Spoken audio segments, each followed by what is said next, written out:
Por quê? Só desse?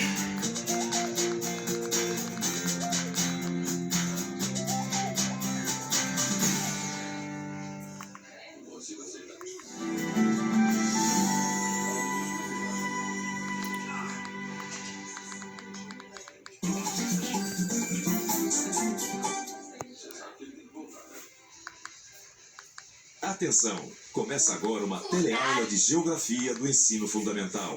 Você vai assistir a teleaula de número 43. Bons estudos! Assiste esse.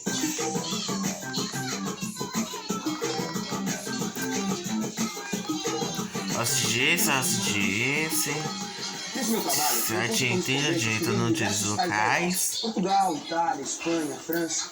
Aí eu fico pensando, quantas línguas diferentes existem em um só continente? Quanta história tem lá? Quantos artistas, quantos cientistas? Eu sei que a Europa foi muito poderosa no passado. Mas hoje em dia, como é que será que ela está economicamente? Ah, você também gostaria de saber? Ótimo, porque é justamente esse o assunto da nossa teleaula de hoje. Na teleaula de hoje, você vai estudar o Tratado de Roma, que deu origem ao mercado comum europeu, e o Tratado de Maastricht, que estabeleceu as bases para a União Europeia.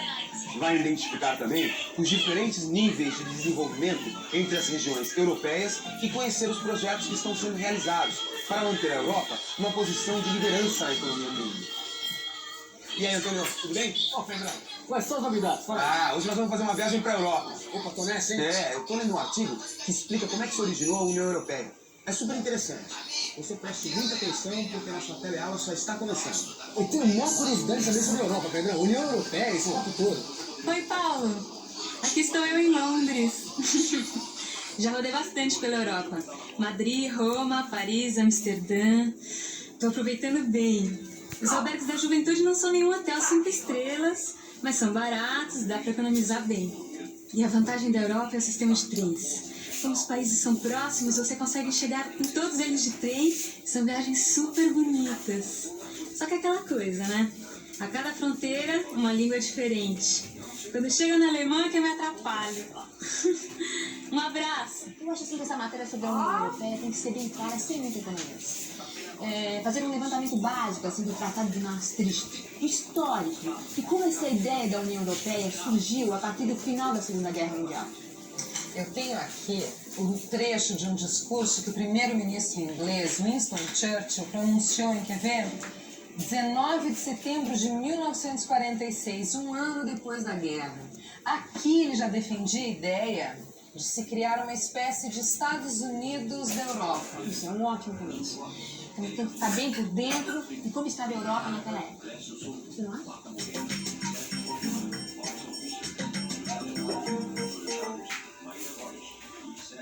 Depois da Segunda Guerra Mundial, que terminou em 1945, a Europa estava devastada. A primeira consequência política do fim da guerra foi a reorganização do território europeu, que foi dividido em duas partes, com o estabelecimento da Cortina de Ferro. A Europa Ocidental, com uma economia capitalista e sistemas políticos onde prevaleciam as democracias parlamentares, e a Europa Oriental, que adotou a economia planificada e onde prevaleciam formas autoritárias de organização política. A Europa Ocidental recebeu o auxílio dos Estados Unidos da América através de um plano de ajuda econômica chamado de Plano Marshall, conseguindo assim uma rápida recuperação durante os anos 50 e 60. Com isso, a Europa experimentou um excepcional crescimento econômico e seus países apresentam hoje um alto nível de vida com elevados padrões de consumo. Enquanto isso, a Europa Oriental, sob a influência poderosa da União Soviética, tentou implantar as reformas que levariam à adoção do socialismo. Apesar dos avanços na educação, na saúde e em alguns setores da economia, a parte oriental da Europa não conseguiu acompanhar a velocidade do crescimento da parte ocidental. Ah, que coisa, hein, Pedrão? Será que esse tal de Plano Marshall foi a única razão para explicar esse progresso tão rápido da Europa Ocidental? Não, claro que não. Eu li um artigo sobre esse assunto que diz que existiram várias razões, mas uma das principais foi a formação do mercado comum.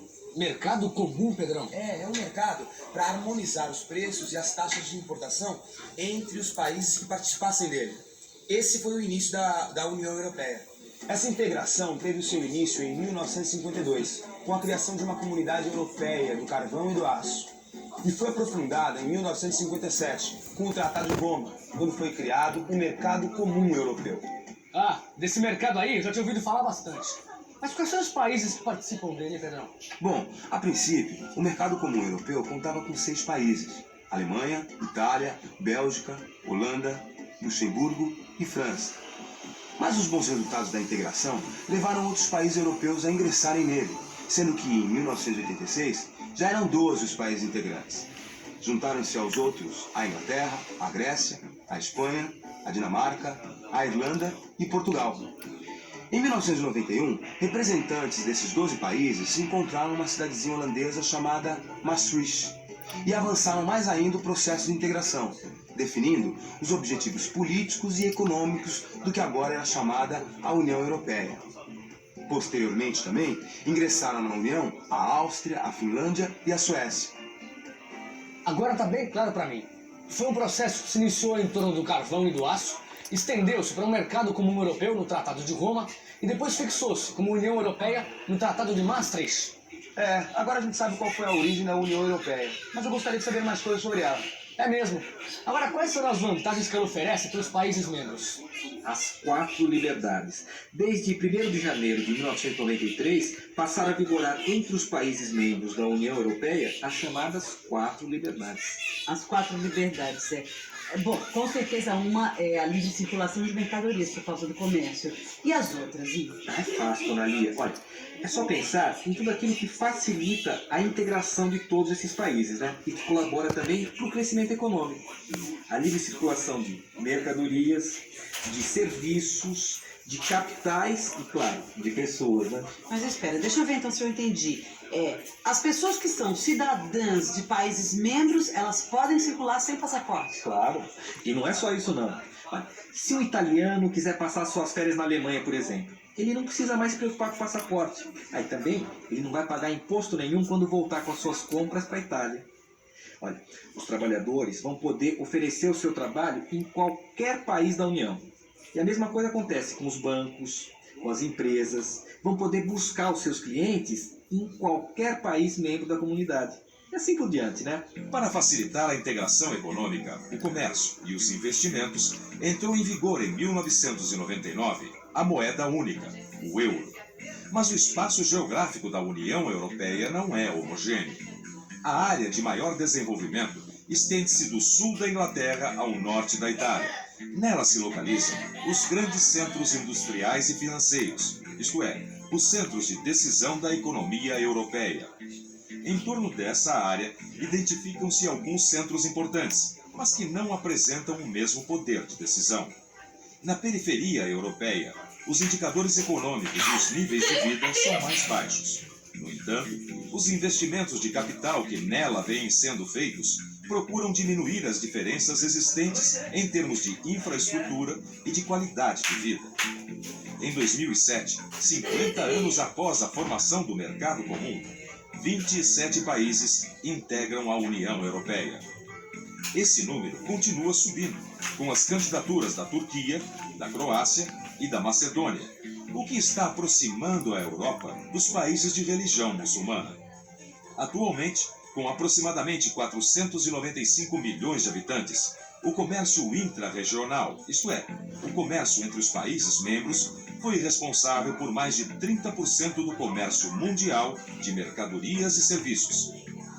Ela é hoje a primeira potência comercial da economia mundial. Lisboa, Portugal. Pai, mãe, tudo bem em casa? Estou gostando muito de Portugal, mas a minha vontade de me estabelecer por aqui vai diminuindo. Eles estão colocando muitos obstáculos para quem vem de fora, principalmente agora que Portugal faz parte da União Europeia e tem que seguir as regras da comunidade, que cria muitas restrições a imigrantes. Portanto, logo deverei estar de volta. Abraços. Mas uma coisa interessante de se discutir. Por que essa restrição à imigração?